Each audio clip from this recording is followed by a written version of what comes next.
I'm Nate, and this is GTA 5, but oversimplified. Part 5. As it turns out, we need to steal some money for the government so they can buy some stuff to do a future job. I suppose we could just steal the stuff we want, but Rockstar desperately needed some extra content. Trevor is taking a piss inside just like any sane person would. But why?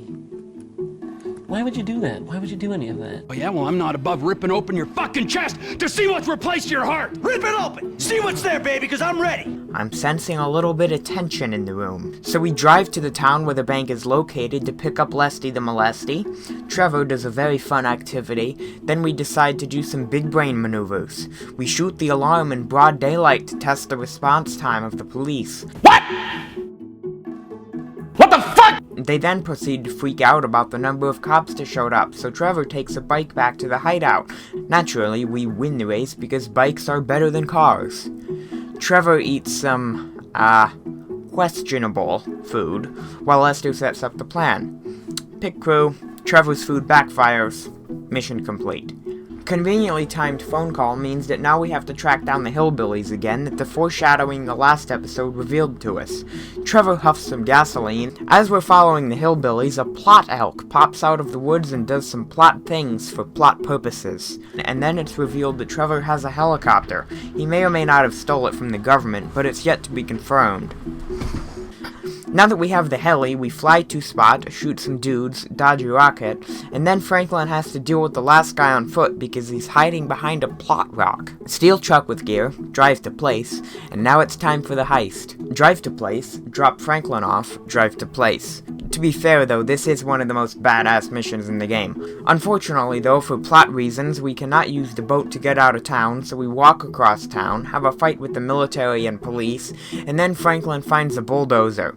Somehow, this dozer is very equipped to deal with bullets, even though from 3 angles, Franklin is very exposed. Also, I'm not sure how the military knows that that bulldozer is associated with the robbery, so it doesn't really make sense that they immediately start shooting, but sure. Then we escape through a chicken factory and onto a train, because, you know, it's not as though the military or police could just stop the train and arrest everyone. Trains are kinda known for staying on the path because they're, you know, trains. The government has their money now, and I still don't understand why we couldn't just steal the stuff they wanted, but sure.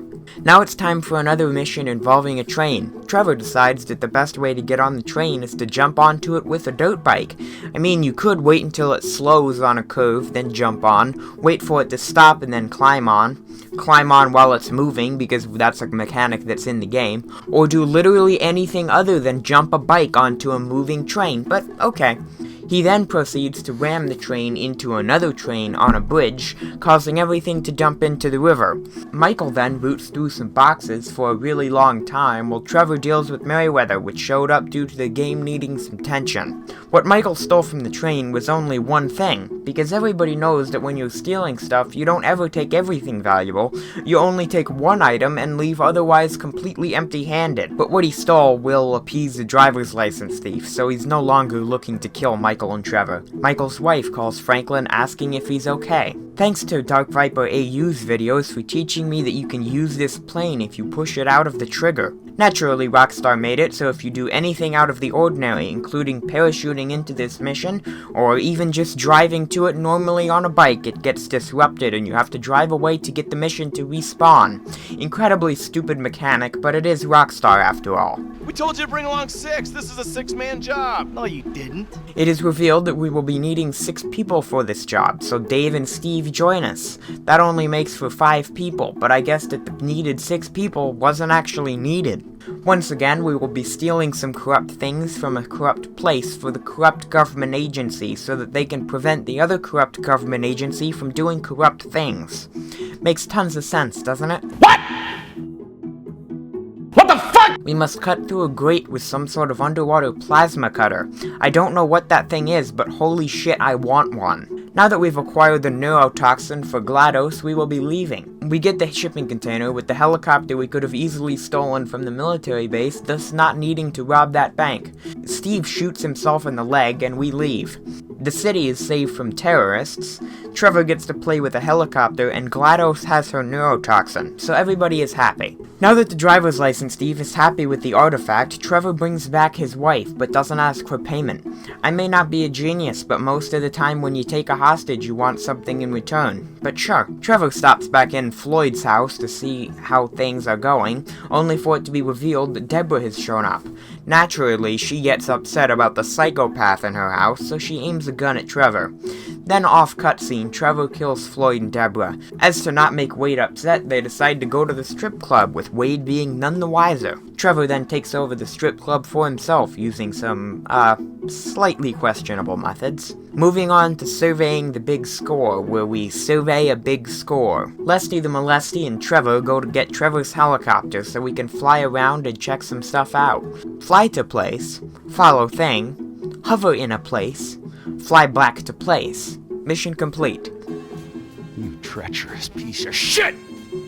You're fucking dead! You're fucking dead! Fuck. Back at Michael's house, Trevor finally figures out what happened all those years ago.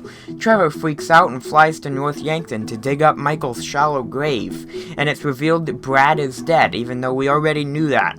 Honestly, Brad would have made for a much more interesting character than Michael. Plus, breaking him out of prison with Trevor maybe meeting Franklin in the beginning instead of Michael would have been really awesome. But then again, this is Rockstar, so why could we have something enjoyable and fun? And the reason I said Michael's shallow grave is because according to the GTA wiki, Trevor is 6'1". Most graves are 6 feet, meaning that him standing on the coffin should have been barely under head height for him. As you can see, this is clearly not the case, meaning that Brad was buried in a shallow grave. Some plot people show up to try to kill Trevor. Since Trevor gets away, they decide to kidnap Michael. Thankfully, we are able to kill them all and get to our car safely. Unfortunately, though, we are foiled by the power of cutscenes once again, so Michael gets kidnapped anyway. The guys who exploited cutscenes to kidnap Michael then call Trevor. Still learning the rope. Trevor makes an impression of the Chinese dude.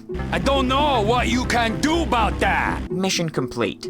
Back with Franklin, we are delivering the last of the cars for the Big D. Lanky Boy has sourced the last car, we drive it to a place, load it onto a thing, and then drive it to a place.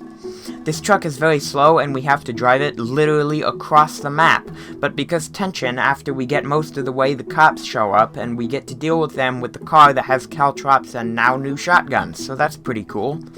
The first bit of this mission is incredibly boring, but the last bit of it is actually quite fun and enjoyable, so props to Rockstar for that. He is going to hold your money, invest it in his alpha fund, and make the funds available to you at a time as the transfer will not induce any undue attention.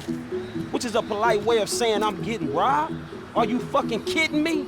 Because plot though, it's revealed that the Big D has decided not to pay Franklin. Thankfully, this makes Franklin want to talk to Michael, which is when he learns that Michael has been kidnapped. It may be lazy writing, but if it weren't for the Big D refusing to pay Franklin, Trevor, and Lamar, Michael probably would have died. Speaking of that, now we move on to the mission where we get to rescue Michael. Unfortunately, because Rockstar is incredibly lazy, we can switch to Michael at any time, bring up the map, and set a point of interest, which we can then set a waypoint to, back as Franklin, effectively making the use of this phone app thing to track Michael completely pointless. Using the power of plot armor, we rescue Michael from the Chinese, who thought that Michael and Trevor were lovers. Michael washes himself off, and now we can play as Michael again. Side character number 42069 gets upset with the old man and beats him up, showing that he is in fact a bad guy.